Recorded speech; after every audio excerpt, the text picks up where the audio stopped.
देखिए, इस तरह के सवाल में सीधा सीधा समझिए, खर्च जो होता है वो मूल्य और खपत का गुणनफल होता है।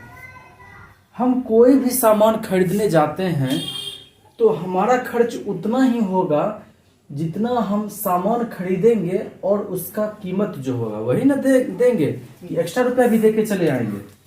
नहीं, अभी जैसे हम एग्जांपल बतलाए थे, यदि आपको चीनी मान लीजिए, आज के ज़माने का बात न है, 20 रुपए किलो दे रहा है और आप खरीद लिए 100 किलो, तो आपको कितना खर्च करना पड़ेगा उसके लिए? 2000 रुपया। यानी कि खर्च जो होता है मूल्य और खपत का गुणनफल होता है।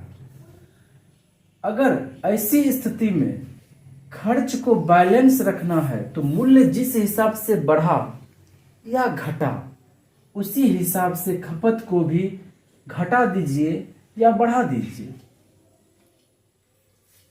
कितने प्रतिशत की कमी की बात हो रही है यहाँ पर? 30% की कमी की बात हो रही है। प्रतिशत को हटाएंगे तो हमको 100 से भाग करना होता है।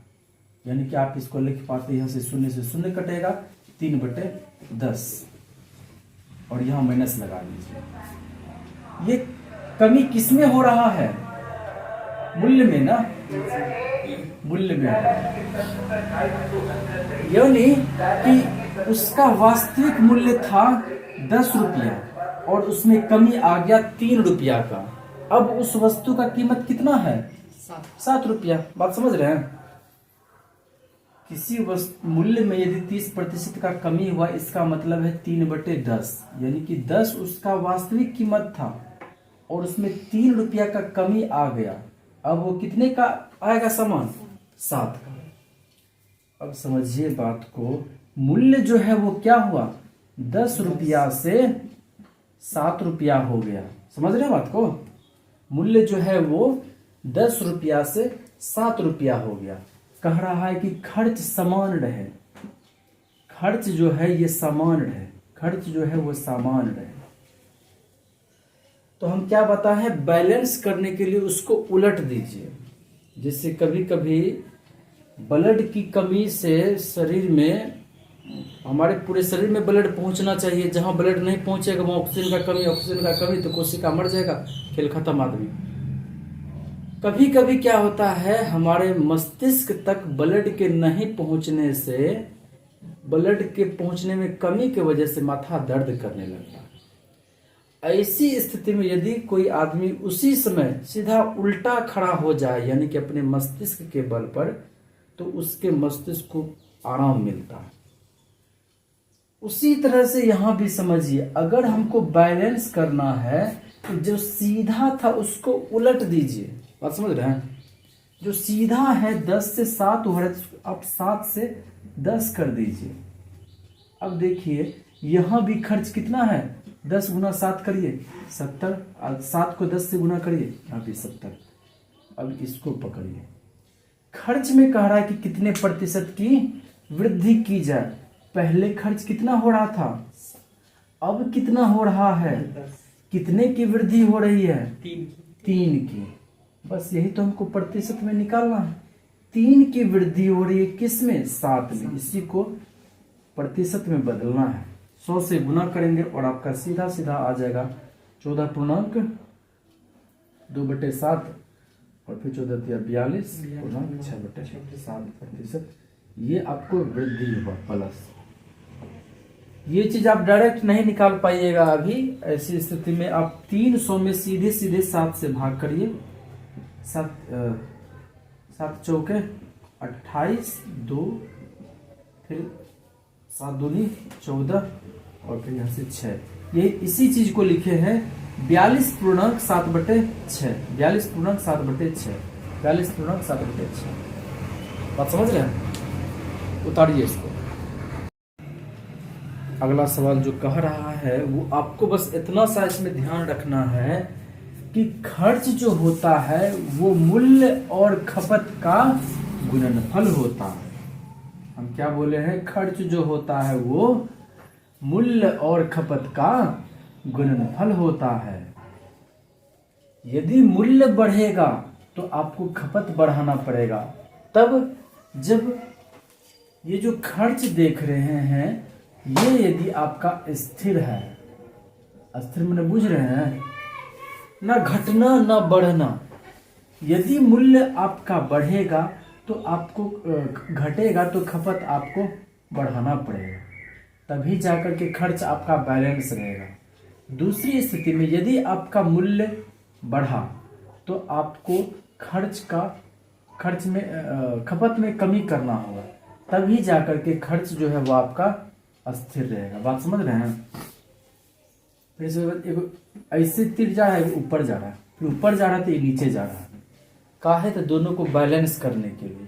समझ रहे बात को? मूल्य और खपत का गुणनफल खर्च होता है। यदि मूल्य घटेगा तो खपत आपको बढ़ाना पड़ेगा। दूसरी स्थिति है यदि मूल्य बढ़ा तो खपत को आपको घटाना पड़ेगा। कैसी स्थिति में? जब खर्च आपका अस्थिर है, खर्च आपका ना बढ़े ना घटे। तो अब इस सवाल में देखिए, सवाल में कह रहा है कि उसके मूल्य में कमी आ गया। कमी आ गया ना? आपके घर में आप सामान लाते हैं, आप उसका मूल्य कम हो गया। आप सोचते हैं कि हम खर्च वही करें तो खपत को बढ़ाना ना पड़ेगा। मूल्य कितना कम हो गया है? 25% की कमी हुई है मूल्य में। आप इस प्रतिशत को हटाएंगे, 100 से आपको भाग करना पड़ेगा, यानी कि ये हो जाएगा 1/4। माइनस लगा हुआ है, कमी, तो यहाँ भी कमी। मूल्य को समझिए, मूल्य पहले कितना था? 4। अब उसमें कितने की कमी आई है? 1। तो अब उसका कीमत कितना हो गया? 3। यानी कि आप इसको बोल पाएंगे मूल्य जो था वो पहले था 4, अब वो हो गया 3। तो ऐसी स्थिति में ये बड़ा से छोटा, तो अब छोटा से बड़ा, यानी कि 3 से आप 4 आए। आप समझ रहे हैं?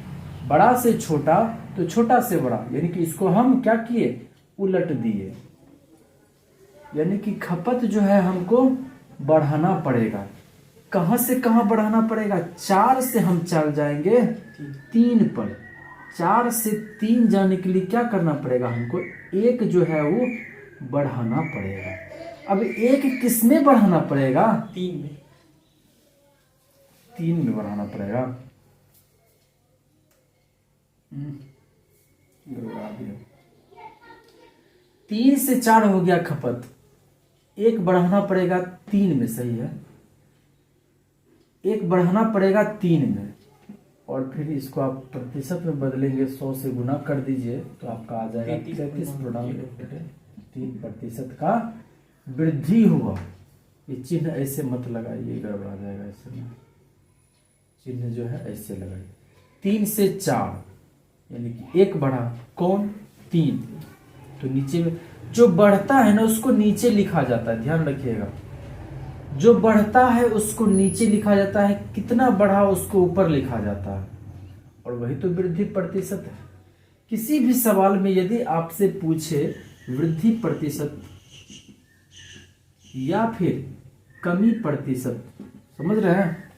वृद्धि पूछे या फिर कमी प्रतिशत पूछे तो यहां यही लिखना है वृद्धि, तो यहां लिखेंगे वृद्धि। अगर कहेगा कमी तो लिखेंगे कमी। नीचे में लिखेंगे जो संख्या में कमी होती है या वृद्धि होती है, वह संख्या जिसमें वृद्धि हुआ या वह संख्या जिसमें कमी हुआ, और इसको 100 से गुना कर देते हैं तो आपको निकल जाता है वृद्धि प्रतिशत या कमी प्रतिशत।